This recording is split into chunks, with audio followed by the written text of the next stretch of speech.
Good morning sir. क्या बात है, आज आप बहुत जल्दी ऑफिस आ गए? अब तू नहीं थी यहाँ तो भाई जल्दी आना था। अब ये ट्रैवल एजेंसी भी तो चलानी है। इन खोते स्टाफ के भरोसे रहता ना तो ये ट्रैवल एजेंसी के साथ साथ मेरे को भी भेज देते। हाँ, आजकल हर जगह यही हो रहा है, घर हो या ऑफिस। मतलब? कुछ नहीं सर। सर कुछ नया डेवलपमेंट हो तो मुझे बताइएगा, मैं फॉलो अप करूंगा। ओ नहीं, ऐसा तो कुछ नहीं इंदिरा। बस हाँ, एक ही नई डेवलपमेंट हुई है। तेरे बड़े भाई ने मेरी बड़ी बेइज्जती कराई। मालूम तो पड़ गया होगा तेरे को कि कैसे वो नौकरी छੱਡ के भज गया। सर मैं बहुत शर्मिंदा हूँ। मैं उनकी तरफ से आपसे और आपके फ्रेंड से माफी मांगती हूँ। ओ नहीं इंदिरा, इसकी कोई जरूरत नहीं है। बस मैं तो तेरे को यही समझाता हूँ कि तू समझदार बन। इन रिश्ते नातों में कुछ नहीं रखा। जिंदगी में कभी कभी आगे बढ़ने के लिए ना रिश्ते नातों को साइड पे रखना पड़ता है। इसी में सबकी भलाई है, समझिए? जी सर, वही सीखने की कोशिश कर रही हूँ। गुड। चल आ अंदर, देखो कोई नया क्लाइंट आया, कोई नई बुकिंग तो नहीं आई। चलो। आप सही कह रहे हैं सर, इसीलिए तो अपने घर को बिकने से मैं रोकूंगी। बस एक बार वो ऋषि कुमार उस बिल्डर का पता लगाकर उसका नाम मुझे एसएमएस कर दे। मुन्ना भाई, तुम ना हौज खास में कोठी ले लो। बहुत बढ़िया इलाका है वो, बिल्कुल पहुंच। देखते हैं। वैसे वसंत कुछ में भी देखी है मैंने एक दो कोठी। बढ़िया एरिया वो भी। बहुत बढ़िया भाई, है ना?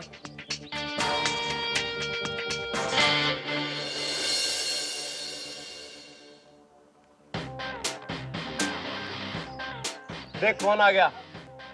हैं? छोटे छोटे कहते मेरी जबान नहीं थकती थी। गोपदी ना छुरी मेरी पीठ में। वो तो मेरा मूड अच्छा है आज, वरना तेरी खाल में भूस भर देता मैं। क्यों मुन्ना भाई साहब, मैंने ऐसा क्या किया? क्यों? मेरी छोटी भोली वाली बहन को भगा के नहीं लेके जा रहा था क्या तू? आपको क्या लगता है मुन्ना भाई साहब, ये ऋषि कुमार ऐसी हरकत कर सकता है? रहने दे तू। मंदिरा को एयरपोर्ट तक तो तू ही लेके गया था ना, वो तो वहां से भाग के निकल ली वो। अगर तूने मेरे को जेल से नहीं निकलवाया होता ना तो बता रहा हूं मैं वहीं से उठवा लेता तेरे को, मकाऊ से। समझ में आई बात? हाँ, कैरम से बोर हो गए, पत्ते बांट रहे। वो हिटलर तेरे साथ ही है ना? कैसी बात कर रहे हो आप मुन्ना भाई साहब? हिटलर और मेरे साथ? बोल माँ कसम। हाँ कसम, मैं नहीं खाता। ये एक दो बात अच्छी लगती है मेरे को तेरे में, पर तो बंदा ठीक नहीं है। वैसे मेरे को क्या फर्क पड़ता है, वो हिटलर कहीं पे भी रहे। जब वही मेरे को अपना बड़ा भाई नहीं मानती तो मैं क्यों जज्बाती हूँ? वो साला घर ही मनहूस है, इसलिए छोड़ रहा हूँ उसको। बेच दूंगा उसे, 1-1.5 हफ्ते में किसी कोठी में शिफ्ट हो जाऊंगा। बहुत बहुत बढ़िया काम कर रहे हैं मुन्ना भाई साहब आप, लेकिन पार्टी तो है नहीं। पार्टी नहीं है, मुन्ना के पास पार्टी नहीं है। अभी चप्पल झाड़ूंगा ना, 2-3 पार्टी बाहर निकल जाएंगी। बहुत बड़ी पार्टी है, RR बिल्डर, ऊंची पार्टी। समझ में आई बात? मुन्ना का सारा काम ना पक्का होता है। कोई शक ही नहीं है भाई साहब। चलता हूँ मैं, वैसे भी चाय नहीं है भाई, चाय रहने दियो। चलता हूँ मुन्ना भाई साहब, ध्यान रखना।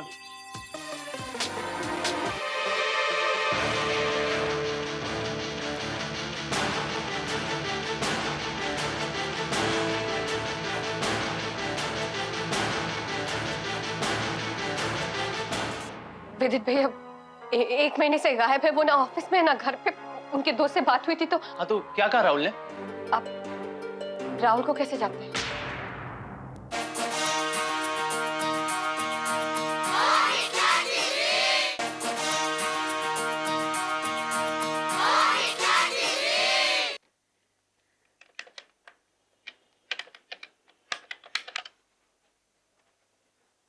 Hello.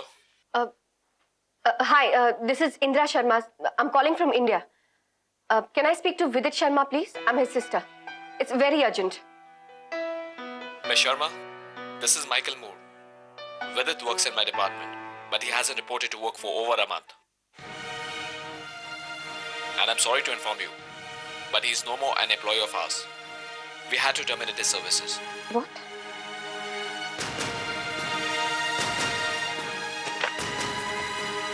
पिछले 1 महीने से विदित भैया ऑफिस नहीं गए। राहुल,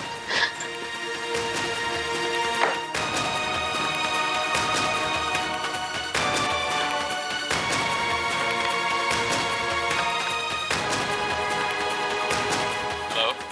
हेलो राहुल, मैं इंदिरा शर्मा बोल रही हूँ, विदित शर्मा की बहन। Hi, how are you? हाँ, विदित भैया है क्या? Indira, no idea. मैं खुद तुम्हें फोन करना चाहता था, लेकिन तुम्हारा नंबर खो गया था। कम से कम 1 महीना हो गया है मैं उदित से ना ही मिला हूँ, ना वो फोन उठा रहा है। घर गया तो वहाँ लॉक लगा हुआ था। मुझे लगा शायद वो इंडिया वापस चला गया होगा। इंडिया वापस? नहीं, वो तो यहाँ पर नहीं है। और 1 महीने से ताला लगा हुआ है क्या? ये कैसे हो सकता है? पिछले 1 महीने से विदित भैया नहीं, और आप लोगों ने कंप्लेंट भी नहीं किया? क्या करके रहते हैं? कुछ भी सोचकर बैठे हैं क्या? आखिर गायब कहाँ है विदित भैया? ऐसे कि हेलो,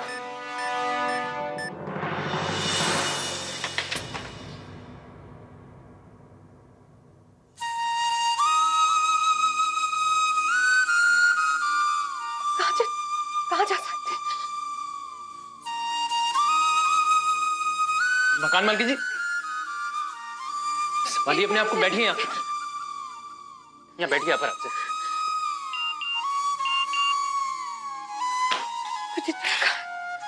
लीजिए पानी पीजिए, लीजिए। नहीं, मैं ठीक हूँ।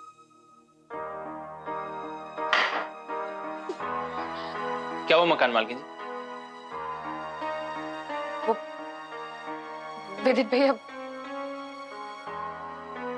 1 महीने से गायब है। वो ना ऑफिस में ना घर पे।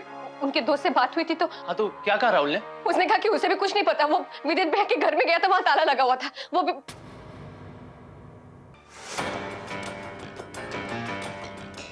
आप राहुल को कैसे जानते हैं?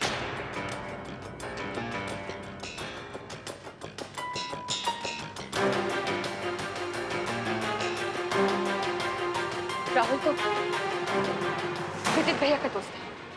आपको कैसे पता? मैंने तो उसका नाम नहीं लिया। कैसे जानते हैं आप? मैं आपको नहीं बता सकता। नहीं बता सकते मतलब? क्या नहीं बता सकते? आप राहुल को जानते तो मतलब विदित भैया को भी जानते होंगे। बोलिए, आप विदित भैया को जानते हैं? देखिए, मुझे आप पर शक हो रहा है। आप जरूर कुछ छुपा रहे हैं। मैं आपको बोलिए, विदित भैया गायब है। कहां पर है विदित भैया? बताइए। आपको पता भी है कि वो अमेरिका में अकेले रहते हैं, और किसी को भी ये नहीं पता कि वो 1 महीने से कहां गायब है। साफ साफ बताइए, कहां है विदित भैया?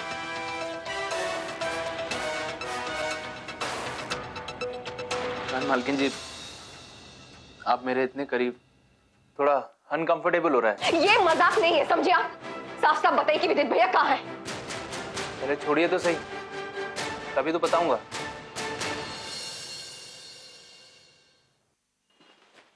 ये मैसेज आया था राहुल का आपके फोन पर, देखिए।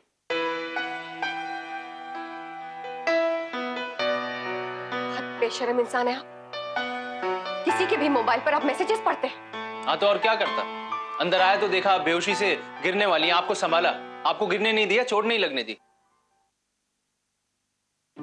और सोचने लगा कि कौन ऐसा आदमी है जो हमारी मकान मालकिन जी को फोन पर बेहोश कर दे। फोन देखा तो लाइन डिस्कनेक्ट हो चुकी थी। इतने में मैसेज आ गया आपके फोन पर, तो मैं पढ़ने लगा। मुझे लगा कि कहीं कोई, भगवान ना करे, कोई गलत मैसेज हुआ तो। इससे बुरा और क्या हो सकता है कि जिस इंसान से मैं सबसे ज्यादा प्यार करती हूँ वो ही गायब है।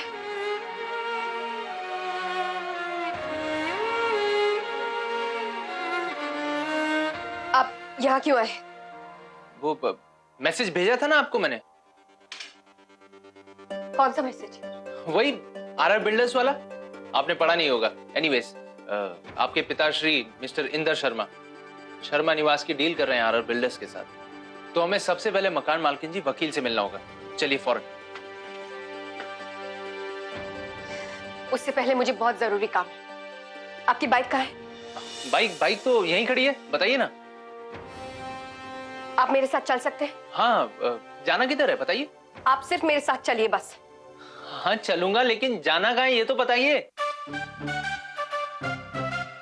ठहरिए मकान मालकिन जी,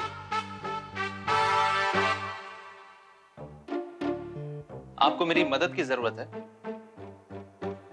लेकिन अगर मैं मना कर दूं तो?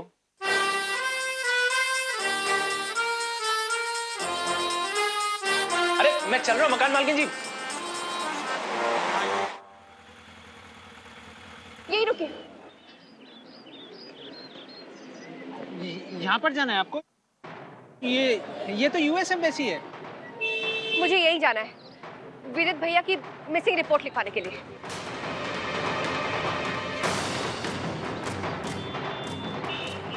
ये तो बंद हो गया, गेट बंद है, क्लोज हो गई है।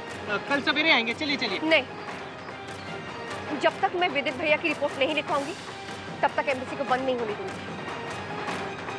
आप यही रुकिए। अरे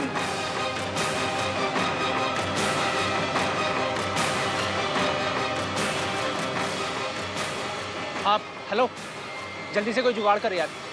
ओके। एक्सक्यूज मी, जरा गेट खोलिए please. Sorry ma'am, embassy close हो चुकी है। देखिए मेरा भाई खोया है अमेरिका में, मुझे कंप्लेंट लिखवानी है। आप किसी भी इंचार्ज से मिलवाइए मुझे। सॉरी मैम, एम्बेसी बंद हो चुकी है और सभी जा चुके हैं। आप कल आना, मैं आज आपकी कोई मदद नहीं कर सकता। क्या मतलब है बंद हो चुकी है?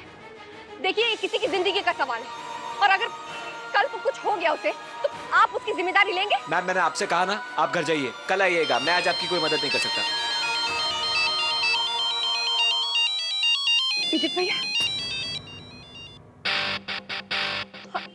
विदित भैया, भैया कहाँ हैं, कैसे हैं? पता है मैं एम्बेसी के बाहर खड़ी हूँ, आपकी मिसिंग रिपोर्ट लिखाने आई थी। हे, नहीं बहन, टेक इट इजी। भैया आपकी आवाज को क्या हो गया? मैं ठीक हूँ, थकान और थोड़ा जुकाम भी हुआ है। मैं एक्चुअली टेक्स से शिफ्ट हो गया हूँ। यहाँ ऑयल रिग पे मुझे बड़ी तगड़ी नौकरी मिली है, मतलब तनख्वाह बड़ी अच्छी दे रहे हैं लोग। 1.5 साल का कॉन्ट्रैक्ट भी है। ये क्या है ना इंदिरा, ये थोड़ा रेस्ट्रिक्टेड एरिया है, तो ना मैं कॉल्स पिक कर सकता हूँ और ना ही कॉल्स कर सकता हूँ। थैंक गॉड भैया, कम से कम आपसे बात तो हो गई। पता है उन्होंने, मेरा मतलब है इंदिरा शर्मा घर पे। हाँ, तेरा मैसेज सुना मैंने। इंदिरा कुछ भी कर, घर बचा ले, सोच मत कैसे भी, तुझे ये घर बचाना है। हाँ भैया, अब आपने भी कह दिया ना, मैं घर को बचाऊंगी। अब मैं एक काम करती हूँ, अभी जाकर वकील से मिलती हूँ, ठीक है? अच्छा भैया आप, हेलो हेलो विदित भैया, हेलो। क्या हुआ मकान मालकिन जी, रिपोर्ट फाइल हो गई? नहीं, विदित भैया का फोन आ गया था। अच्छा, कैसे है वो? ठीक है, शुक्र है उनसे बात हो गई। मेरी जान निकल गई थी। मेरी भी तो जान निकाल दी थी आपने। अब यही सोचकर कि कैसे होंगे, किस हाल में होंगे, बात नहीं हुई ना बहुत दिन से। चलिए, हमें इसी वक्त वकील के पास जाना होगा। वकील साहब, उनके पास किस लिए?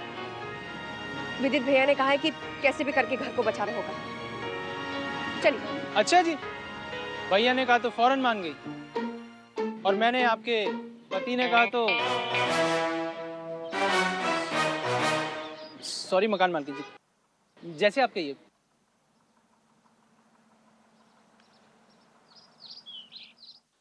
अरे आप क्यों काम कर रहे हैं जी? कहाँ हैं आपके सारे लड़के? वो लड़के हैं ना, रोटी खाने गए हैं। आप भी क्या, चलिए बैठकर खाना खा लीजिए जी। बैठ जाइए ना आराम से।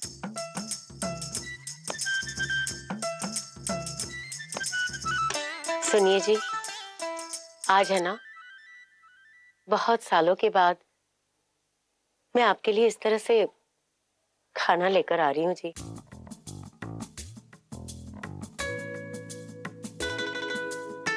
ये लीजिए। अब आप है ना काम नहीं करेंगे जी। घर बेचकर जो पैसे मिलेंगे ना, बस उसी के इंटरेस्ट से हम जी लेंगे और ज्यादा काम करने की जरूरत नहीं है। इस दुकान पे है ना अब मुन्ना बैठा करेगा, वही कमाए वही चलाए। क्या कहते हैं जी? ठीक है। पता कुटुंब, मैं सोच रहा था ये घर का एक बार हो जाए ना, फिर मैं इंदिरा को मनाकर उसे लेकर आऊंगा और हम विदित को भी वापस बुला लेंगे। अच्छा सुन, मैं भूल जाऊं इसके पहले, कल ये जो घर की रजिस्ट्री हो रही है ये तो ठीक है, ऐसे होने तो, लेकिन फाइनल डील होने से पहले ना तो पेपर मेरे नाम पे बनवा दे, वरना पता क्या, ये टैक्स का बहुत बड़ा पंगा हो जाएगा। कॉन्ट्रैक्ट वैसे भी मैं अपने नाम पे तो बना ही दूंगा, तो फिर जो पैसे भी आएंगे मेरे नाम से आएंगे, मुझे टैक्स बेनिफिट भी मिल जाएगा और तेरी परेशानी भी दूर हो जाएगी।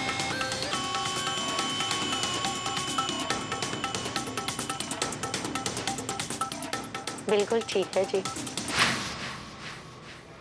इंदिरा, अब तो दो ही रास्ते बचे हैं। या तो भाभी जी को, मेरा मतलब है कि तुम्हारी माता जी को कोर्ट की तरफ से पागल करार दिया जाए, और दूसरा रास्ता? आई एम सॉरी, मेरा वो मतलब नहीं था, मैं सिर्फ कानूनी दावपेच बता रहा था। लेकिन जो काम मैं नहीं करने वाली उसे बताने से कोई फायदा नहीं है। अपने घर को बचाने के लिए मैं अपनी माँ को पागल करार नहीं दे सकती। तो दूसरा रास्ता ये है कि तुम्हारे पास पावर ऑफ अटॉर्नी तो है ही, किसी नए बिल्डर से मिलकर एक नया एग्रीमेंट बनवा लो, झूठा ही सही, इससे पहले कि वो डील रजिस्टर करवाएं तुम सेल रजिस्टर करवा लो। क्योंकि कानून के हिसाब से अगर तुम्हारी माता जी ने डील साइन कर ली और रजिस्टर करवा ली तो तुम्हारे पास जो पावर ऑफ अटॉर्नी है उसके कोई मायने नहीं रह जाते, क्योंकि प्रॉपर्टी तो आखिर उनके नाम पर ही है ना। बिल्कुल सही कह रहे हैं वकील साहब आप। आपसे किसी ने पूछा? नहीं नहीं वकील साहब, ना मैं झूठ बोलूंगी और ना ही मैं झूठी डील करवाऊंगी। तो कोई बात नहीं मकान मालकिन जी, मैं हूं ना, मैं सब कर लूंगा। मुझे नहीं बनवानी। देखो इंदिरा, अगर घर बचाना है तो यही दो रास्ते हैं। देखिए वकील साहब, मुझे अपने घर को जरूर बचाना है, लेकिन अपने घर के लिए मैं अपने उसूलों को नहीं तोड़ूंगी। ना मैं झूठ बोलूंगी और ना ही मैं छल कपट करूंगी। मैं कोई और उपाय ढूंढती हूँ। Thank you very much. एक मिनट मकान मालकिन जी, जिन्होंने आपको अपना घर छोड़ने पर मजबूर कर दिया उन्होंने सही किया आपके साथ? क्या उन्होंने छल कपट बेईमानी नहीं की आपके साथ? जितना उनका घर है उतना ही आपका भी घर है मकान मालकिन जी। कहाँ जाएंगी आप, कहाँ रहेंगी बताइए? मेरा एक दोस्त है, वो ये सब काम कराता है, उससे एग्रीमेंट करा लेंगे और जब अपना काम हो जाएगा तो एग्रीमेंट फाड़ देंगे। इसमें क्या है? इतने से छल कपट से मकान मालकिन जी अगर किसी का भला होता है ना तो इसमें कोई हर्ज नहीं है। बहुत सारे लोग यही सोचते हैं और इसीलिए शायद आज हमारे देश का राष्ट्रध्वज भ्रष्टाचार बन चुका है। मैं चलती हूँ। Thank you.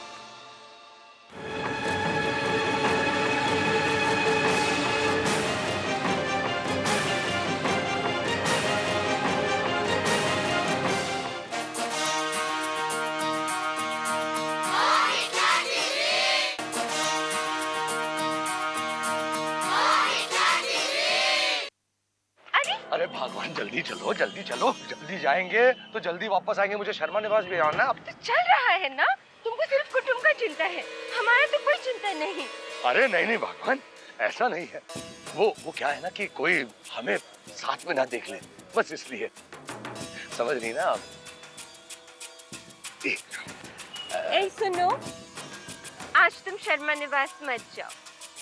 क्यों? आज रात तुम हमारे साथ रुक जाओ। मतलब? जब से तुम गया है हमको नींद नहीं आता है। तुम हमको मिस नहीं करता? अरे नहीं नहीं, करता हूँ ना भगवान। तो फिर? वो जल्दी जाएंगे तो जल्दी वापस आएंगे। आप वहां से घर चले जाना और मैं वहां से शर्मा निवास चले जाऊंगा। रिक्शा रिक्शा जल्दी जल्दी। फिर ये पाउं रिक्शा, ये रिक्शा में बैठ बैठ के हमारा चाल चलन खराब हो गया है। कभी पैर दुखता है, कभी कमर में दर्द होता है। तुम कुछ करेगा नहीं? अरे भगवान, मैं आपके लिए कार ले लूंगा ना, है? ये हुआ ना बात। लेकिन भगवान पहले सोना तो ले ले, क्योंकि सोना वक्त पर काम आता है। चले? ठीक है जी।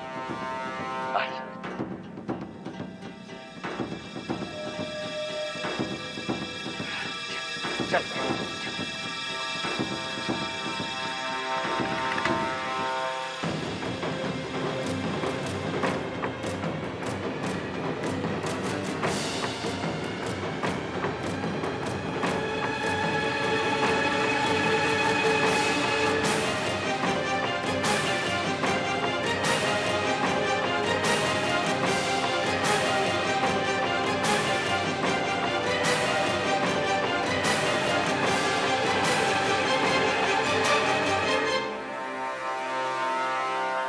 झुम्पा है ना, उसने ही इनको घर से बाहर निकाल दिया। मैं अब अपनी गलतियों का प्रायश्चित करने आ गया हूँ अपने परिवार के पास।